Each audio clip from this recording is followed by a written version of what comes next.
PSLV C-62 ರಾಕೆಟ್ನಲ್ಲಿ ತಾಂತ್ರಿಕ ದೋಷ ಕಂಡುಬಂದ ಹಿನ್ನೆಲೆ ನಿಗದಿತ ಕಕ್ಷೆಯನ್ನ ಸೇರಿಲ್ಲ. ಅನ್ವೇಷಣಾ ಕಣ್ಗಾವಲು ಉಪಗ್ರಹ ಉಡಾವಣೆ ಯಶಸ್ವಿ ಆದ್ರೂ ಕೂಡ ಕಕ್ಷೆಯನ್ನ ಈ ಉಪಗ್ರಹ ಸೇರಿಲ್ಲ ಅಂತ ಮಾಹಿತಿ ಸಿಗ್ತಾ ಇದೆ. ಮೂರನೇ ಹಂತದಲ್ಲಿ ಪಥ ಬದಲಾಯಿಸಿದೆ PSLV C-62 ರಾಕೆಟ್.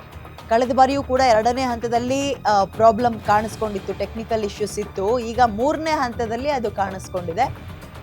ಈಗ PSLV C-62 ರಾಕೆಟ್ನಲ್ಲಿ ಅಗೇನ್ ಟೆಕ್ನಿಕಲ್ ಇಶ್ಯೂಸ್ ಕಾಣಿಸ್ಕೊಂಡಿದ್ದು 260 ಟನ್ಗಳ 16 ಉಪಗ್ರಹಗಳನ್ನು ತಗೊಂಡು ಹೋಗ್ತಾ ಇತ್ತು. ಇದು PSLV C-62 ಇಸ್ರೋದಿಂದ ಉಡಾವಣೆಯಾಗಿತ್ತು.